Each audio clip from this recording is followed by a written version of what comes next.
guys, welcome to round 5 and the last round of Swiss for the OTS Winner Box Tournament of Playnation games. Now, we are up against Flu with Tearlaments, and we're going to see how this game goes, because the Floowandereeze player is going first against Tearlaments with activating D-Shifter, using Map to reveal Stry, and banishing the Rabina, which is then normal summoning to search Eglin. So this is going to be an interesting final round of Swiss, and he used Stry to banish the D-Shifter as well, just so he could go ahead and guarantee the effects. He's used Eglin also to add M-Pen, and he's most likely going to tribute into that M-Pen as well. So he's just thinking, what does he want to tribute? He's tributing the Eglin and the Eglin and the Rabina, from that looks like, and he's going to go ahead and use Eglin Chainlink 2 and then M-Pen Chainlink 1. Gets the trap card, the Dreaming Town, I believe it's called. I have been checking out the names after these round, guys. I do apologize for getting some names wrong. And he does get the Unexplored Winds and sets one, which is most likely the Dreaming Town. No Fossil Dino like he had in round 3. He does go ahead and Kaiju the M-Pen, though, getting rid of that, and special summons a Fenrir. Okay, so does dodge the map's effect and uses Dreaming Town's effect to normal summon Eglin, and then goes ahead and adds Rabina to go ahead and also search an M-Pen. So he's going to probably use Fenrir's effect here now as well. To go, oh, he didn't choose to use it. Oh no, because he was probably on the resolution of Eagle, he can't use the Fenrir's effect. Because he goes Eglin Chainlink 1, which will go and add him, and then instantly, tribute summon him. Sorry for my stutter, guys. But he does go ahead and add another map. Then he's going to go ahead and gain another normal summon if he chooses. But he's not going to go ahead and normal summon again. So, okay, the Tearlaments player just decides to instantly scoop after that, seeing the M-Pen on the board, his Fenrir get tributed, and also being under D-Shifter seemed to be way too much for him to deal with. So, we are going to see what happens from this point onwards. Like, I feel like the D-Shifter in the Floowandereeze matchup is just very, very strong against the Tearlaments player, but if the Floowandereeze player does not see the D-Shifter, Tearlaments player is just going to be able to go absolutely insane, build that insane board we saw in round 4, and probably just decimate this board. So we're going to see how this is going to play out. So they are just siding, they are power shuffling and everything, ensuring that their decks are completely mixed up and completely ready for game 2, and we're gonna see what they're able to do. Like, honestly, I want to see how this game's gonna go, because Floowandereeze is a deck that a lot of people don't like. I am actually one of them. If you guys never noticed, I've never had a Floowandereeze deck profile on the channel, and it's one of those reasons. I just don't like the decks at all, so I don't really want to see or make content about it, because I just get very bored with it. So yeah, so we're going to go ahead and see how this game goes. They're going into game 2 now, and I want to see if this Tearlaments player can pop off. I want to see him pop off like he did in round 4. So we're going to see what he does. So he does set one card, and he's going to go ahead and activate Danger Mothman. And it looks like the Floowandereeze player did not get the D-Shifter, so that's going to be very good for this Tearlaments player right here. So he goes ahead and discards, draws one, and then going to discard, thinking what he wants to discard. What would he do? I'm curious to see. So he discards a Danger Nessie, which will go ahead and probably get him another Mothman or Jackalope. I do not know the current ratios in his deck. So he does get another Mothman. Okay. And what's he going to do after that? So he normal summons Diviner of the Herald. That's going to allow him to just send to the graveyard a Keldo or an Agido. And he chooses to send the Agido, which will then make both players mill 5 cards. So, oh my god. He milled some very good cards there. He milled Rhinoheart and Tearlaments kashtira. So he's going to get the ability of Rhinoheart and also get the ability to mill some cards. So that's very strong for him. So he mills two. He milled a Shiren! Oh, god damn! Okay, and he had a Meryl in hand as well? Okay, sorry, a Merly, not Meryl. But he's going to go ahead and use both the Shiren and the Merly effect, allowing him to fusion twice. So he's going to go ahead and fusion a Mothman and also... Oh, so he's going to make Mothman and the Merly to go ahead and make the Mud Dragon, and he's going to make a fusion Aqua and Shiren?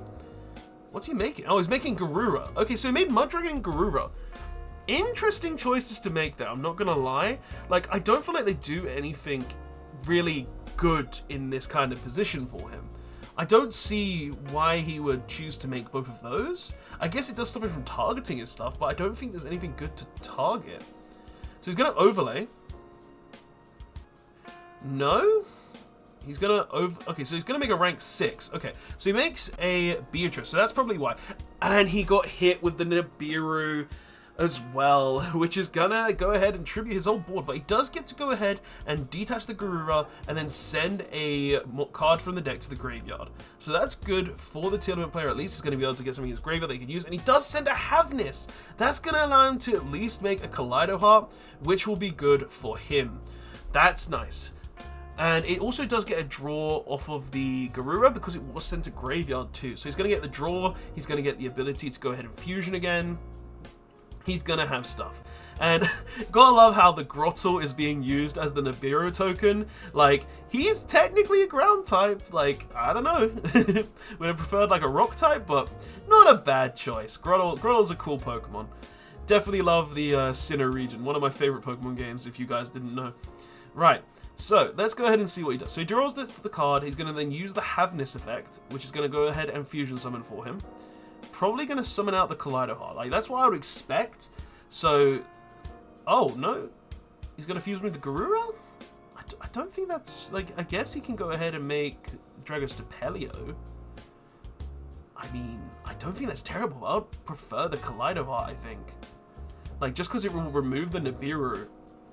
And if he does it, well, I don't know what his set is. So I guess if he has something better set, he could do different things with that, but have to see where this goes. So he's going to reveal the Mothman again. Will he hit with the Mothman? Like, if he hits the Mothman, both of them don't discard. So 2, and he hits a Tearlaments kashtira. Okay, doesn't get the mill because he's already used it once. I'm pretty sure it's a hard once per turn to go ahead and mill. And it looks like he's just looking at his set card now, debating what he wants to do. Like, what are you going to do here? What are you going to do? Is it not once per turn? He's already used it. Oh, no. They must have realized, no, it's already been used. I've used that effect. Okay, so he can't do that. That's good. And he goes ahead and attacks, stealing the Nibiru. Is he going to link it off? He is linking it off. What's he making? He makes a Dark Charmer, but there's no Darks in Floowandereeze, so that's not going to do anything. So, the Floowandereeze player does draw for turn, and we're going to see essentially what they do. And evenly matched! He has to banish the Dragostapelio and also the Dark because he controls a token. And he's going to go ahead and use Pot of Duality there, using it to take... I didn't see what he took, sadly. But he goes ahead and activates Map, reveals Robina. Okay. Robina's going to go ahead and banish the Egglen, and then he's going to normal the Robina, chaining 2 will be the Egglen, adds that, and then he's going to get to add any level 4 or lower Wind Beast from his deck to his hand. He adds another Egglen. Okay, interesting choice. Like, I think once you've got one in circulation, you don't really need the second one, but I guess I can see why you would take that. Tributes them both to go ahead and gets the M-Pen, uses M-Pen as chaining 1 and Robina as chaining 2, gets Unexplored Winds. Okay. Adds them both to hand. Gains the additional normal summon. No, he's not using the additional normal summon. But how does the Floowandereeze player deal with the token?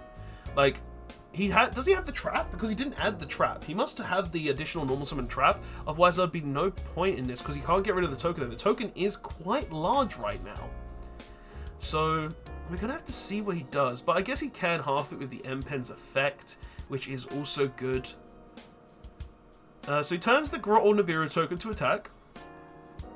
He does have the Dreaming Town going ahead and summoning the Egglen.